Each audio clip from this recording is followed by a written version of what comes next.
अगर आजादी का आंदोलन सभी लोगों के आजादी का आंदोलन नहीं था,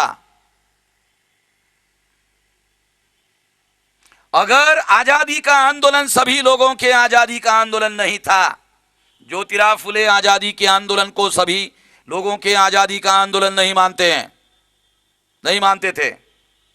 छत्रपति शाहू महाराज आजादी के आंदोलन को सभी लोगों के आजादी का आंदोलन नहीं मानते थे।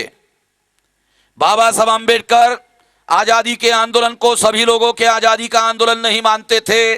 अगर आप रिटर्न में पढ़ना चाहते हो, बाबा साहब आंबेडकर का what Gandhi and Congress out to untouchable नाम का किताब पढ़ो।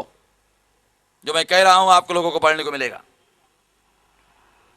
हमारे जो पढ़े लिखे लोग हैं, जो एजुकेटेड लोग हैं, ये एजुकेटेड जो लोग हैं, ज्योतिराव फुले आजादी के आंदोलन को सभी लोगों के आजादी का आंदोलन नहीं मानते थे। शाहू महाराज नहीं मानते थे, बाबा साहब आंबेडकर नहीं मानते थे कि आजादी का आंदोलन सभी लोगों की आजादी का आंदोलन नहीं है। वो ऐसा मानते थे, मगर हमारे समाज के जो पढ़े लिखे लोग हैं वो ऐसा मानते हैं आजादी का आंदोलन सभी लोगों की आजादी का आंदोलन है।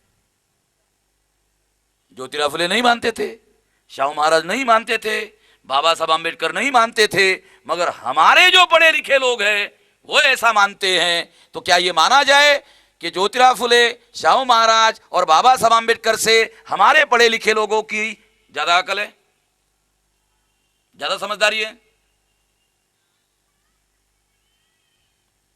मैं तो नहीं मानता। हमारे जो पढ़े लिखे लोग हैं, यहां पढ़े लिखे लोग हैं सारे के सारे, ये पढ़े लिखे लोगों के सामने मैं ये सच बात जो आप लोगों को बोल रहा हूं, आप लोगों को ये बात कड़वी लगेगी, मगर दुनिया में मुझे ये मालूम नहीं है कि मेडिकल साइंस ने जब गोलियां बनाई तो कड़वी क्यों बनाई, मुझे मालूम नहीं है। मगर मुझे एक मालूम है कि कड़वी गोली खाने से आराम जरूर होता है। बराबर है डॉक्टर मोहन? मुझे ये मालूम नहीं कि ये जो मेडिकल साइंस के जो लोग हैं उन्होंने गोलियां कड़वी क्यों बनाई, मुझे नहीं मालूम। मगर कड़वी गोलियां खाने से आराम जरूर होता है, ये मुझे मालूम है। मैं जो कड़वी बात आप लोगों को बोल रहा हूं, आजादी का आंदोलन बाबा साहब आंबेडकर, ज्योतिराव फुले, शाहू महाराज सभी लोगों के आजादी का आंदोलन नहीं मानते थे। और हमारे पढ़े लिखे लोग अगर आजादी के आंदोलन को सभी लोगों के आजादी का आंदोलन मानते हैं, तो मैं ऐसे मानता हूं कि ये मूल निवासी बहुजनों के मन और मस्तिष्क पर नियंत्रण है।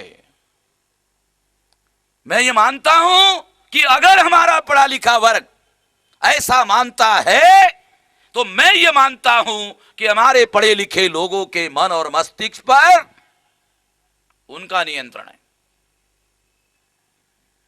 और उनके नियंत्रण की वजह से वो ऐसा मानते हैं हमारे पढ़े लिखे लोग कि आजादी का आंदोलन सभी लोगों की आजादी का आंदोलन है।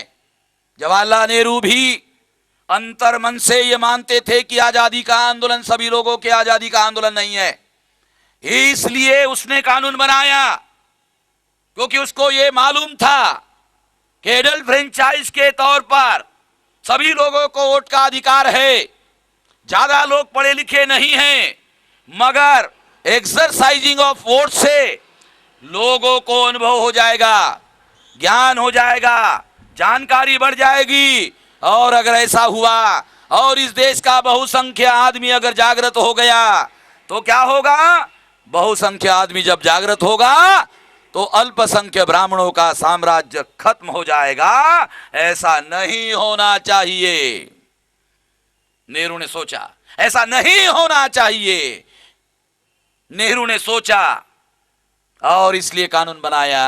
अगर उसने ये कानून नहीं बनाया होता और अगर प्रिंट मीडिया पर, प्रेस एंड पब्लिकेशन पर अगर उनका कब्जा नहीं हुआ होता तो उनके लिए शायद हो सकता है, मैं ऐसा मानता हूं कि अभी तक उनका जो वर्चस्व है खत्म हो गया होता। इतना महत्वपूर्ण मामला है, इतना नियंत्रणकारी और प्रभावकारी मामला, इसको मैं मानता हूं।